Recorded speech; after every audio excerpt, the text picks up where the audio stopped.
What up, YouTube Alayaks? Come back at you with another custom StarCraft 2 cast. Today, we have a 2 vs 2 matchup featuring the custom Mode of Erls Reloaded. If you are not familiar with this mod, it adds 30 new playable races to the StarCraft universe. You heard me correctly. It's absolutely insane. Let's go ahead and introduce our teams, and then we'll talk a little bit more about this mod. Team number 1, spawning on the top left-hand side of the map. It's our red Paramilitary player, SaleLale or SaleLale. I'm not entirely sure how to say that correctly. This is obviously a Terran variant with his ally spawning just above him. It's our teal Devil Mai player, Oakway. Now, originally, I thought this was going to be like an infested Terran race. I mean, look at them. But they're more like a hell-themed race. Kind of like Chaos Marines, if you're familiar with the 40k universe. So I'm not entirely sure if this is like a hell-inspired race or what, but they are crazy cool. Going up against team number 2, spawning on bottom right-hand side of the map, it's our blue Eternals player, DeMolde, obviously playing a Protoss variant with his ally spawning just above him. It's our Zerg variant, the green Cyber Zerg player, TaldarimBoo. Now, there's a lot to talk about with this mod. I mean, there are so many new mechanics involved with the custom Mode of Erls Reloaded. I highly recommend you guys check it out. Also, if you're new to my channel, I do cast a lot of custom StarCraft 2 content. So if custom StarCraft 2 is something you're interested in watching more of, please consider subscribing to my channel. I'd greatly appreciate it. Back to the show.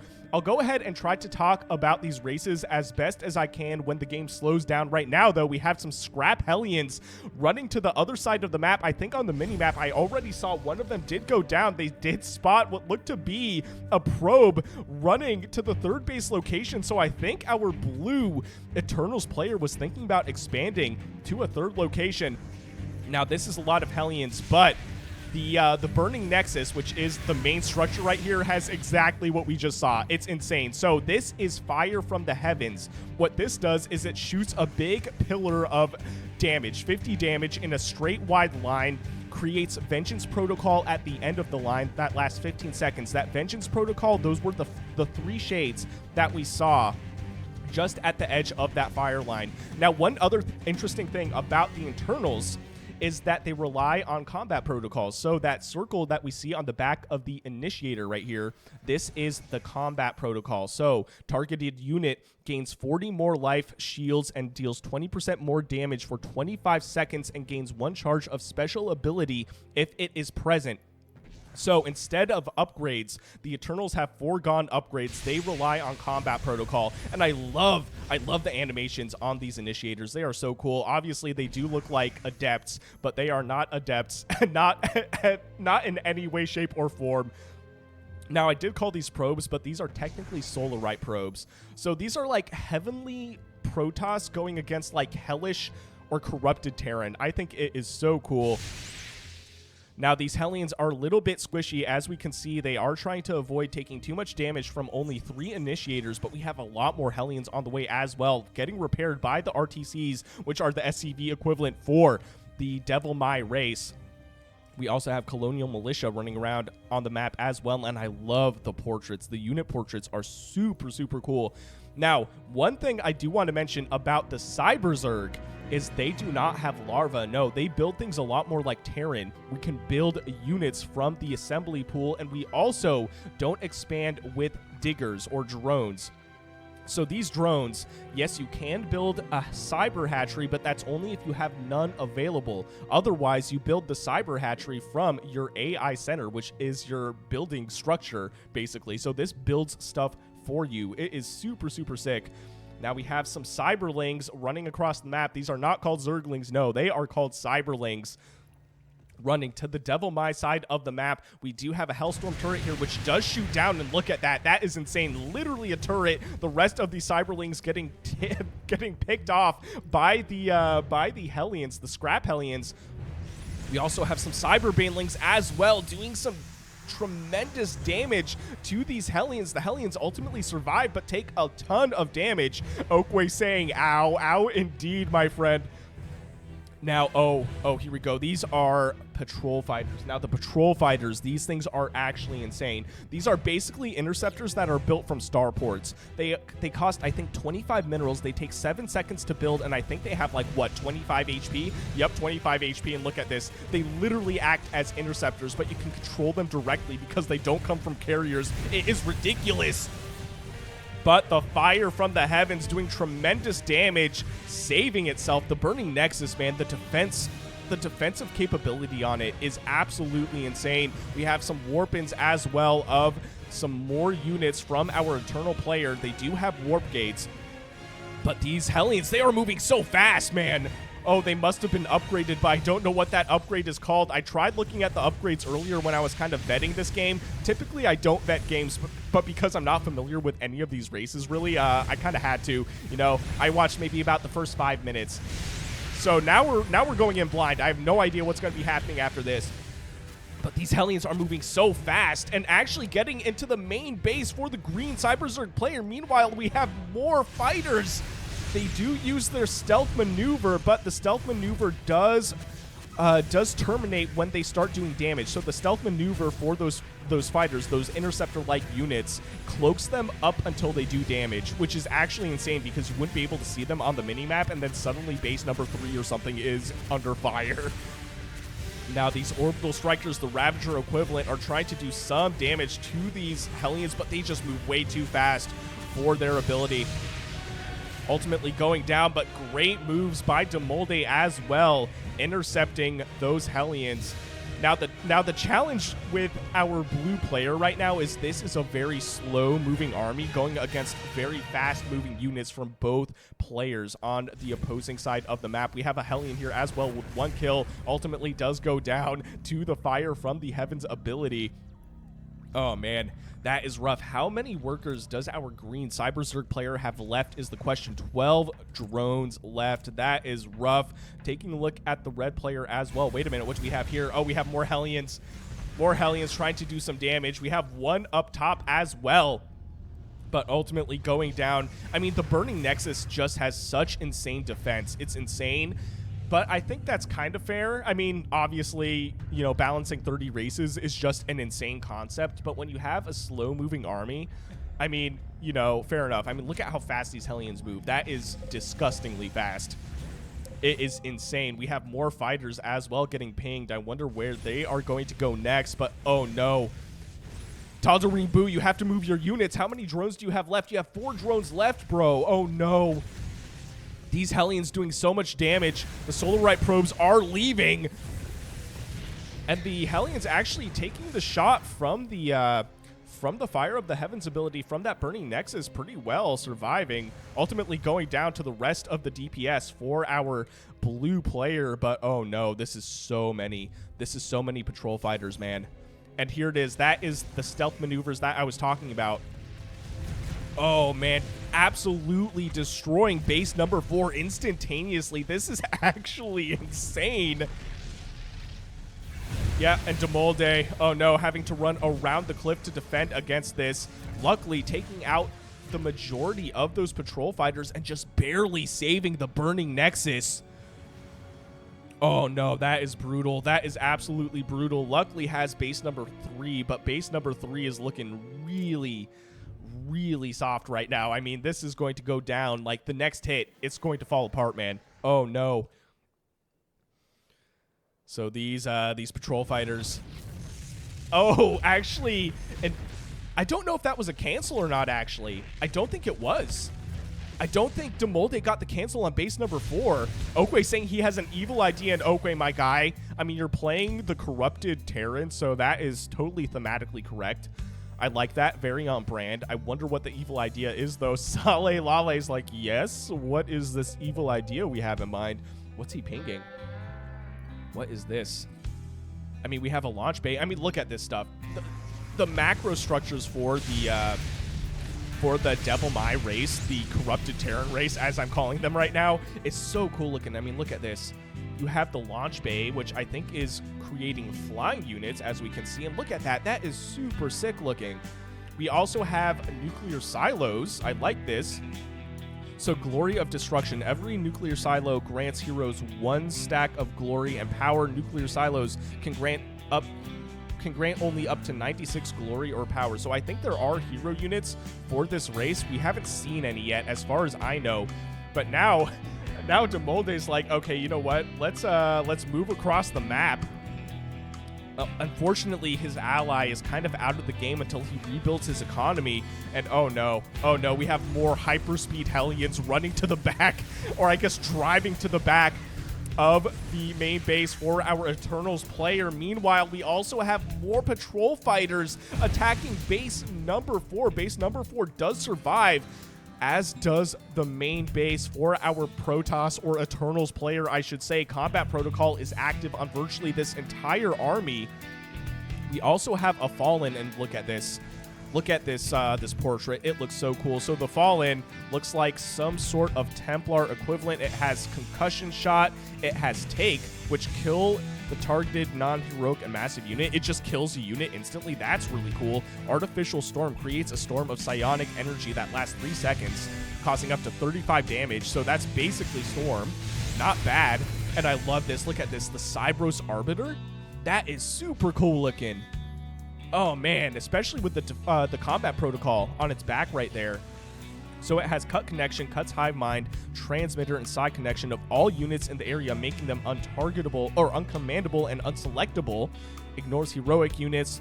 We also have recall. We know what that does. We have nanobot wind, which heals nearby units for 100 life and 50 shields. Not bad as well.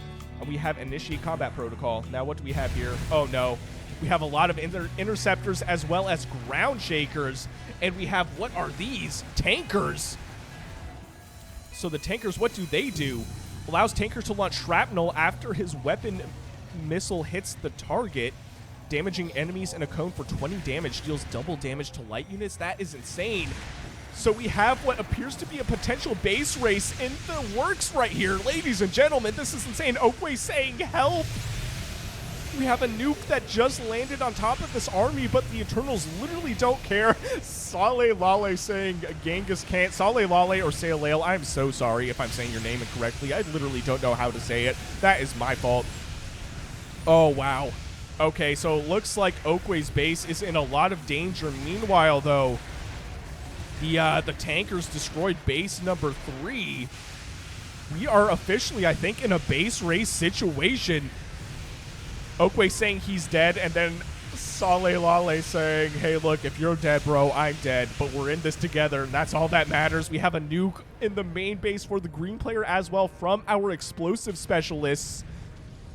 Now, these nukes seem to be a little bit weaker. I don't know if it's because they're easier to build. Regardless, definitely a balance thing, but unfortunately for Oakway, his entire base is going down. This is rough. This is absolutely rough. There is a sneaky base on top of the map, though, and I don't know. I don't know if DeMolde knows about that. More patrol fighters on top of this army, but the Eternals literally do not care.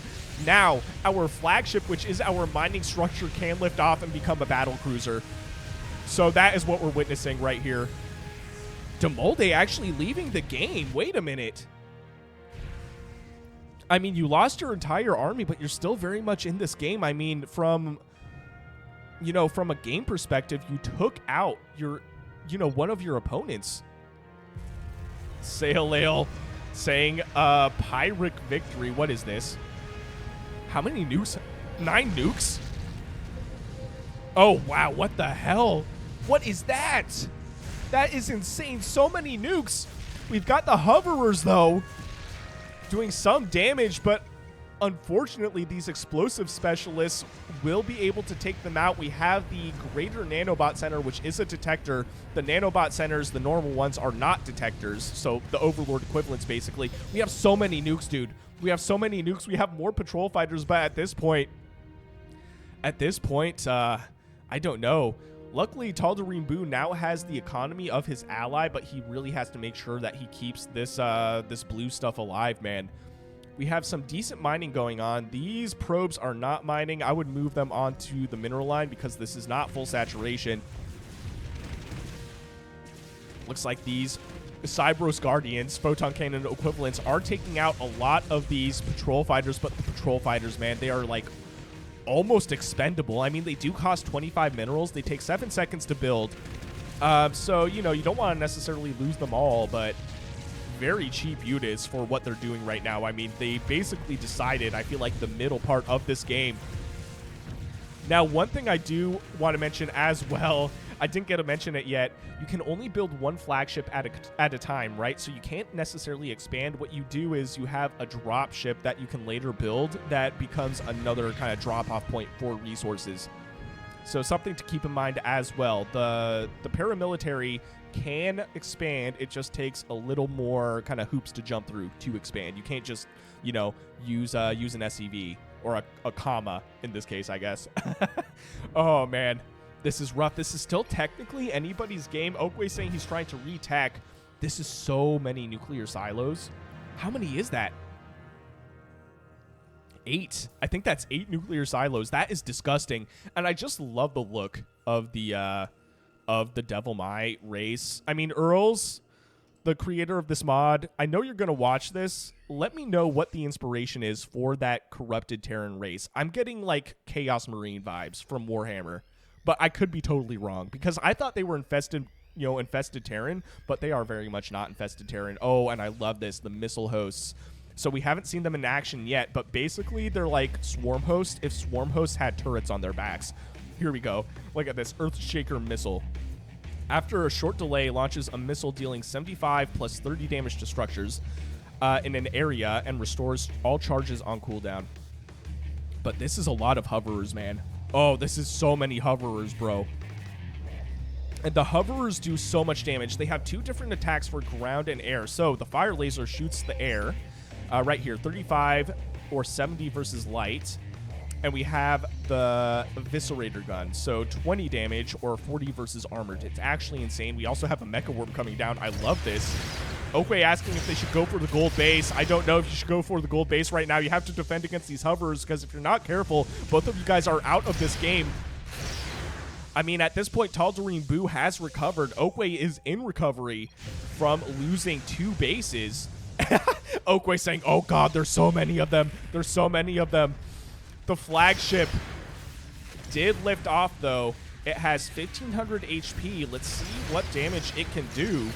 Oh, wow. The fire lasers are just doing so much damage. I'm getting Godzilla vibes from these things. Like Mecha Godzilla or something. Another flagship just appearing out of nowhere, also immediately going down. That is rough. We have... Oh, okay, interesting. Explosive specialists. How many nukes do we have, though? I mean, we have so many nuclear silos. This is about to get disgusting. This is about to get so disgusting. DeMolde, I'm not sure if DeMolde had to leave the game. I mean, you guys were still very much in this. You destroyed an entire, an entire opponent, as far as you know. Oh, no. Oh, no. These explosive specialists also not detected from the missile hosts.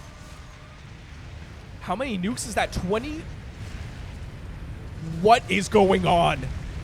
32 nukes called this game now. That is insanity. I don't even know what to say. That is disgusting. That is outrageous. That is so cool. These explosive specialists are getting chased by the broodlings. Meanwhile, it looks like our red player is now evacuated to the top side of the map as well. SaleLale saying world-altering missile. This is actually insane. And here we go. I think this is this is the dropship I was talking about. So this is a resource drop point for our red player. Oh, man. The missile hosts do go down as well. Unfortunately, not able to take out these explosive specialists. The nukes everywhere. Now, there are different size nukes. As we can see, I think the giant ones are the SAR bombas, which deal 500 damage in an area, and the area is giant. Then we also have Satan's missile strike, or Satan's strike, I should say. So that's the more tactical missile strike that we're seeing there. And we also have a launch torpedo. So, yeah, that giant nuke is the SAR bomba. And 75 nukes called this game total. That is so crazy, dog. Oh, wow. But our green player, TaldarimBoo, is still very much in this game. This is a lot of hoverers. We'll see how many there are in a moment. We have the flagship here, though. I think ultimately will go down instantly. The anti-air capability from these hoverers is just way too much. but the nukes landing on everything. So green is virtually out of this game where macro is concerned. He has to be really careful to play as efficiently as possible. Oakway saying Shiat because his sneaky golden base was spotted. SaleLale saying, I can't do shit about that. And you know what? To be fair, you tried. You tried with that flagship. But unfortunately, the anti-air is just so powerful for these mutas, or these muta equivalents. More nukes coming down. I mean, technically, our green player has access to DeMolde stuff. So he could start building stuff for the Eternals if he so chose to do that. Oh, no. 37 damage. What's he talking about here? I don't know. Oh, no. But ultimately, I mean, this is so many. Oh, yeah, I forgot to check how many. We have 28 hoverers right now. Oh, and we also have, where are they at? Let me try and select one. We have a maintenance overlord. So the maintenance overlord, it is a detector, but it's also like a portable healer. It heals mechanical units. It's super cool. The flagship going down instantly. That was outrageous. Oh, man. What a plot twist. For a second, I thought team number 1 had this in the bag. But we have more nukes coming down. I mean, at this point, I feel like the nukes aren't something to worry about. What I would do is use the nukes. Exactly. I would use the nukes on the offensive units. Oh, man. That is a huge nuke. TaldarimBoo realizing that, though, moving just on the outskirts of this bomb. The giant nuke is so cool looking, man. That is so insane.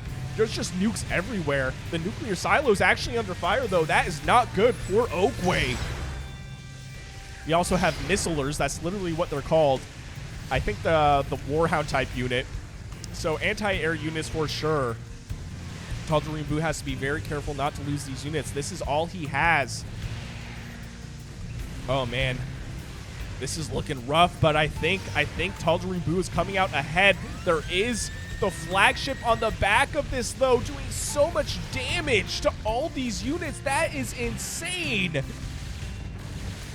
Oakway saying thank you. Unfortunately, TaldarimBoo losing every single hoverer but one. This one with the 6 kills is running away. It is flying for its life.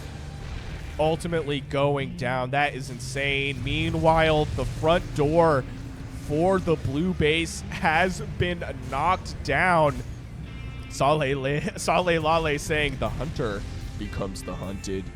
Very, very fitting. This was also a twist. Now I think it's in the bag for team number 1. This game has been absolute insanity. 115 nukes is literally disgusting. Oh, this is interesting. So I think the Vengeance Protocol, if the green player uses it, makes the Vengeance Protocol shade green. That's actually pretty cool. Oakway saying he's out of nukes. You know what? You launched 100 and something nukes this game, and you're just now out of nukes. That's all I have to say about that. No other comments. Oh, that was cool. We actually saw the nukes getting launched out of the nuclear silos. We fast-forwarded just a little bit because we were looking at a bit of a stalemate. Both players, or both teams, I should say, all 3 players, were kind of just floating around, not doing much. But now we have another army right here moving to the top side of the map.